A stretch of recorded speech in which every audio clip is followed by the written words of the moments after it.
This movement has a test. The test is, well, for one thing, I should mention something about the shoulders. The shoulders must remain flat. Be sure you don't raise the shoulders as you do this.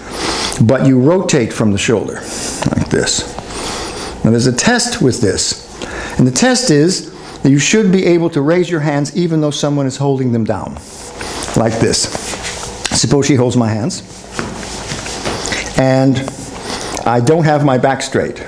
Now, if she holds them down strongly, stronger, I shouldn't be able to just pick them up like this. Unless, of course, I'm so strong I can just lift her into the air, but that doesn't count.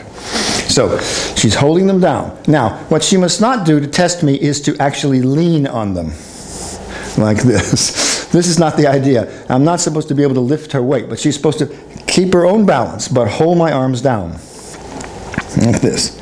So whatever I try to do, it should be impossible. But now if I straighten my back correctly and do this, she should feel immediately picked up by her toes.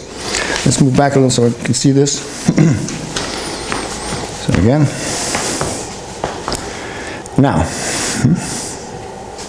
this should take very little effort, even if she's holding me down very strongly. But notice it doesn't actually pick her up, but just tips her backwards onto her heels. Now, it does not require any special position of the arms to do this. In other words, she could actually twist my arms in some odd way, like this, and still it would work just as well. So these particular rotations are not critical to this effect, but certain things are. One of them is the back, of course. Another is the biceps. I could do everything right, but if I also use my biceps, hold it down strong, it doesn't work. But if I release the bicep and just use the shoulders, it immediately tips her backwards like this. I'll show us, Sasha. So again, now, when testing this, you should make sure that the person testing you is not simply letting you do it. That means you can deliberately make mistakes and see if it works. So if I go like this, see, he's making it a little too easy for me because I'm using my biceps. He should be able to hold this down without leaning. There we go. Now I can't do it. You should hold me down just as firmly. And now I still can't do it, even though I'm not using the biceps, because my back isn't straight. When I straighten the back, my hands come up extremely easily. Okay? Now, if he holds one hand down more than the other, then of course there'll be a sort of tilt in this direction. So you shouldn't think that you must make the person go back in any sort of straight direction. Just pick your hands up like this. Now, when you actually do this in the form, you want to imagine this is what you're doing. Now let's test you guys. Let's have you do it to each other. First, you let him hold your wrists. Okay?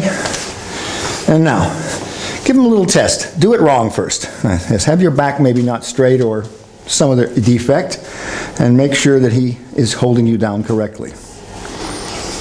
Okay? Don't tell him when you're going to do it right. There we go. Okay. Again. And like I say, you can feel free to sort of twist her arms into other positions. And it shouldn't matter. All she has to do is just yield to you and let the arm be in any position you want it to be in, and she should still be able to raise her arms. Okay, now let's reverse it. You hold Sasha down. Again, test her first. Now he's using his bicep. Correctly? Well, if you like. Surprise me. There we go. I emphasize that when you do this correctly, it takes very little effort, almost the same amount of effort as you do when there's no one there.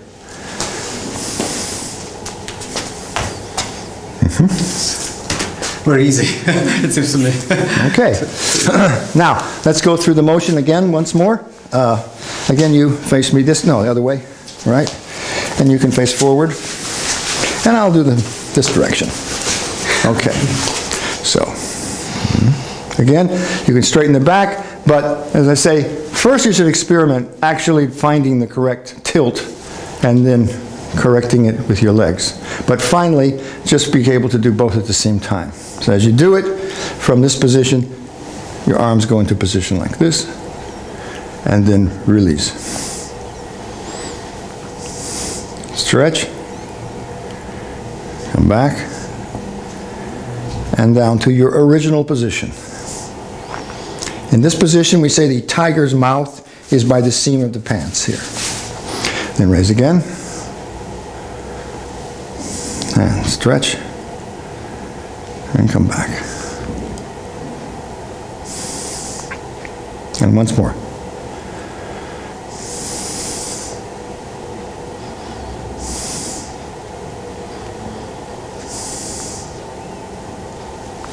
If you do this correctly, no one should be able to hold your hands down unless they lean on you. If they lean on you, just let them fall. That wasn't really leaning. I can test it by this. He's not really leaning because I can still do this. But if he actually, no, don't make a position like this. I'll show you. Raise them. You do it correctly, see? Now I'm actually leaning on him this way. See? Now, even, so he'd have to be able to pick up my weight to do it. But notice when he lets me go, then I stumble forward. So, in other words, nobody should be able to hold you down unless, Josh, you're not really leaning. I've taught him too well. He doesn't lean. Now hold your hands in front, just like this. I'll try. When I raise them, just lean forward on me. No, you're not leaning. Actually, put your weight on me. There we go. And I should be able to easily make him fall over this way. So, in other words, it's true that if someone just throws their whole weight on you, you can't, this is not weightlifting, you can't pick them up. But if they stand with their balance correctly and hold you down, you easily be able to raise your hands.